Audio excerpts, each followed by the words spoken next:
Hello viewers, good evening. My name is Dr. Bilasini Tayanjam, Senior Consultant, City Hospital and Research Center, Chingmairong, Imphal,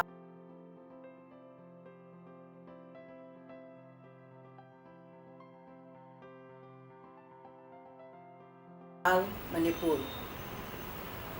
I have served the public since 1972 and I did my PG from BHU, Benares Hindu University in the year 1971, in the year 1980. Sorry. So today I am going to talk about the PCOD or polycystic ovarian syndrome. This is nothing, this polycystic ovarian syndrome is recognized as the most common endocrine disorder of reproductive age group of women around the world. It is defined as presence of at least 10 follicular cysts, each measuring 2 to 8 millimeter in diameter in the ovary. So PCOS is very common. Even in Manipur also, the percentage is around 10 to 20% in the OPD cases. In the youngster group of people, they have suffered, and the symptoms like obesity, acne, hirsutism, irregular menstruation cycle, and acanthosis. I can give you the symptoms, diagrammatic representations. I can show the photograph. This is acne. Throughout the face, the acne, pimples like things are there. This is the symptom of PCOD. Or acanthosis, thickening of the skin around the neck, then back or in the front. And then hirsutism, presence of hair over the face, neck, and obesity, putting on weight. This is very common. And over and above that, the irregularity of the menstruation is there, and then loss of hair. This is very common. And then infertility. The patient may be infertile due to PCOD. These are the symptoms we found in the PCOD cases. Then how to diagnose the case of PCOD? There are 2-3 symptoms which are present in the patient, but we can, it is positive only if it is present 2 or 3. Say it is divided according to NIH 1990, hyperandrogenism, that means the level of androgen in the body is very high, and chronic anovulation, and both criteria are needed. Either hyper or chronic, both are to be present. According to Rotterdam 2003, hyperandrogenism, oligo or anovulation, and by ultrasound finding polycystic ovaries. 2 of 3 criteria needed to become positive of PCOD. Then another society, AEPCOS Society in 2006, they said hyperandrogenism or ovarian dysfunction, both criteria are needed to be defined as a PCOS.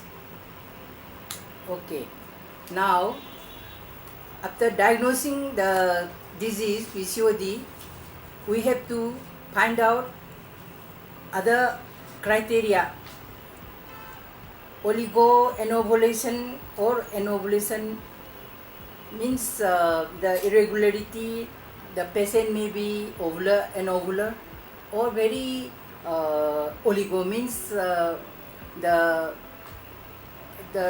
amenorrhea, the anovulation means every month the ladies, the girls are used to ovulate, per month. But in this PCOS, she may ovulate or not ovulate, non-ovulatory phase also. And the clinical or biochemical signs of hyperandrogenism. The level of androgen is very high, and the polycystic ovary we can confirm by ultrasound. And hyperpathophysiology is there due to insulin resistance, hyperinsulinemia. It can cause decreased SHBG, then thereby causing increased testosterone, then hyperandrogenism, then followed to acne and hirsutism.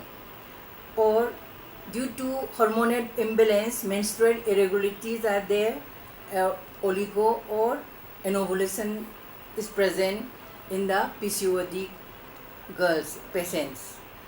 Then it can cause glucose intolerance, dyslipidemia, central obesity.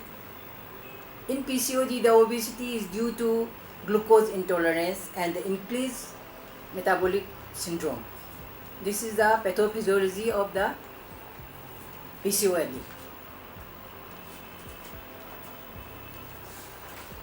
Now, I think it is the symptoms, since it is very common, we have to treat the patients according to their symptoms, and most and the important treatment is the change of dietary habits, the nature of work.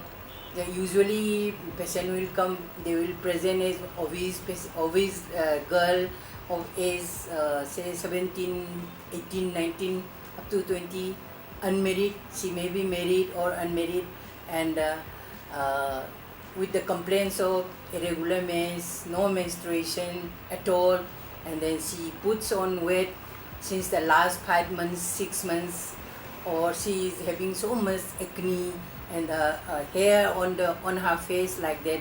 She will present in that way. So we have to treat according to the symptoms. But the general treatment is we have to modify her routine work so that her body, her obesity should decrease. So first of all, by changing the dietary habit, her nature, we have to improve the quality of her life and behavior. We have to improve it by restricting carbohydrates, fats, and etc. And we can give medicine. There are varieties of medicines are there. So in it, the most common which we are using is myoinositol, D-chiro-inositol, DCI and MI. It is synthesized by an insulin-dependent epimerase that converts MI to DCI. So each tissue has a typical MI-DCI conversion rate depending on the specific need of two different molecules. Ito 2 ko.